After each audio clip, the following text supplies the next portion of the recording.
Hi, my name is Matt Coombs, and this is a video for my professional communications class. I'm going to be comparing a few video game consoles from the fourth generation of gaming, which is commonly referred to as the 16-bit era, because instead of 8 bits, consoles now have 16 bits, which is a very big improvement. So basically, the fourth generation ran from 1987 to 1996. There were basically three major systems released, which were the Super Nintendo, or the Super Famicom, which it was known in Japan.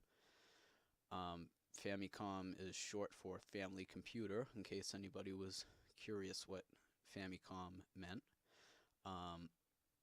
There was also the Sega Genesis, also known as Sega Mega Drive in Japan, and the TurboGrafx 16, or the PC Engine in Japan.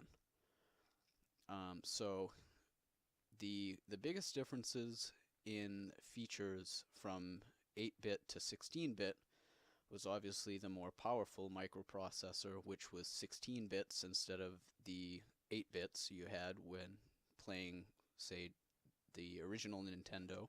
Multi-button controllers, such as, between 3 and 8 buttons instead of a typical 2-button controller. Larger characters on screen. The colors were 64 to 4096 colors on the screen. Better flat shaded 3D polygon graphics. Stereo audio, no more mono sound. And advanced music synthesis. So the first console I'd like to start out with is the Super Nintendo Entertainment System, otherwise known as the SNES or SNES. So this system was released in Japan November 21st, 1990, and released in the US August 23rd, 1991. It was later discontinued in Japan September 25th, 2003, and in the US November 30th, 1999. The total estimated sales for the Super Nintendo was 49.1 million worldwide. The most notable games for the system were F-Zero, Mortal Kombat, Street Fighter, Donkey Kong Country, Star Fox, Mario Kart, Zelda, and Super Mario World. And I have the system right here. This is a Super Nintendo Entertainment System. Like I said earlier, with the advanced controllers, now with more buttons than usual. The original Nintendo controller was just a D-pad and just 2 buttons over here. This being the original Nintendo controller. On the Super Nintendo, they also added 2 bumper buttons up top, as you can see there. So that was a bigger improvement from the Nintendo Entertainment System. The next system I'd like to talk about is the Sega Genesis. This was also known as the Sega Mega Drive in regions outside of North America. It was released in Japan October 29th, 1988, and in the US August 14th, 1989. It was later discontinued in 1997. The total estimated sales for the Genesis was 40 million worldwide, and the notable games for this system were Phantasy Star, Altered Beast, Mortal Kombat, Street Fighter, and Sonic the Hedgehog. The system looks like this. It says 16-bit right on the front, as you can see. The front there. Had a headphone jack up front also. And the controller, a little bulky, as you can see, but it was very nice handling controller. You can fit your hands on it very well, and the buttons worked fantastic. As you can see, this has just 3 buttons here with a start button up here and the D-pad here. There are no triggers like in the Super Nintendo controller. And the last system I'd like to bring up is the TurboGrafx-16 Entertainment Super System, which is the full name, or people just call it the TurboGrafx-16, and in Japan it was known as the PC Engine. This system didn't do too well when it came out. It did actually come out before the Super Nintendo, and the Super Nintendo actually did the best out of these 3 systems. So the TurboGrafx was actually developed by 2 companies, Hudson Soft and NEC. It was released in Japan October 30th, 1987, and in the US August 29th, 1989. It was later discontinued in 1995, having the shortest lifespan out of the 3 consoles altogether. The total estimated sales were only 10 million worldwide.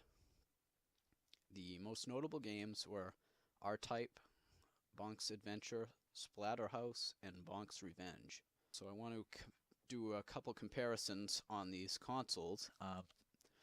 The Super Nintendo has a processor that would run between 1.79 and 3.58 megahertz. The Sega Genesis came out on top at 7.67 megahertz, and the TurboGrafx-16 came in at the middle at 7.16 megahertz.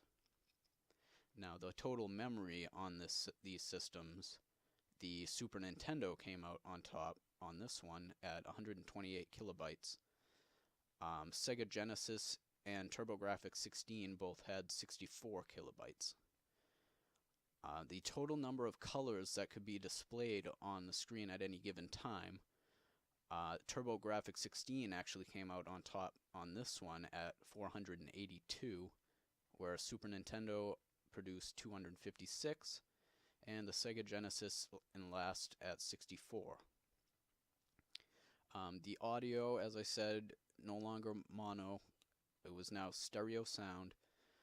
Super Nintendo was on top with 8 channels of stereo sound. Sega Genesis and TurboGrafx had only 6 channels of stereo sound.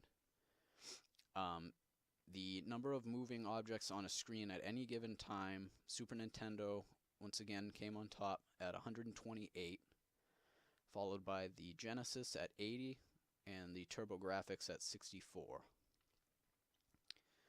The screen resolution, Super Nintendo, was 256 by 224 and could go up to 512 by 448.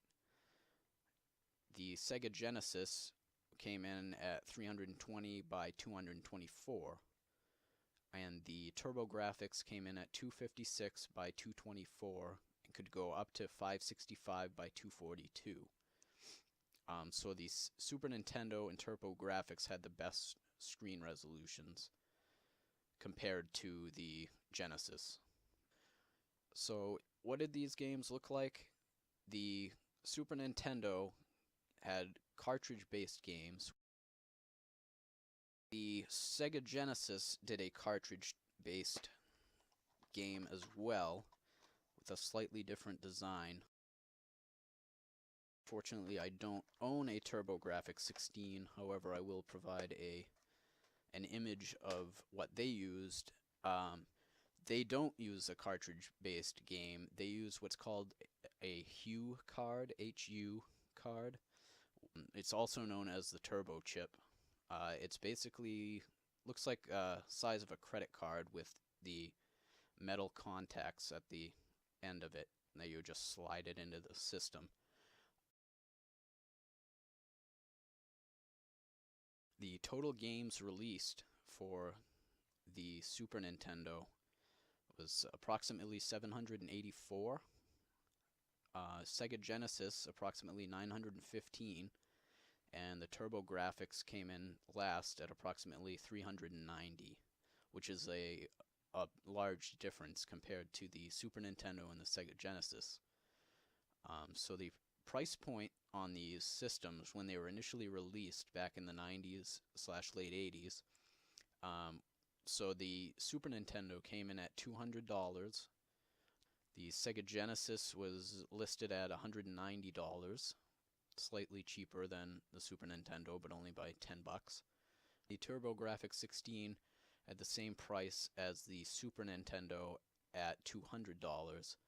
So what system would I pick if looking at all of this information? The Super Nintendo had a lot better games than the Sega Genesis and TurboGrafx 16. There were some very good ones for the Genesis and TurboGrafx 16. So overall, in my opinion, the Super Nintendo is the best 16-bit era console. Thank you.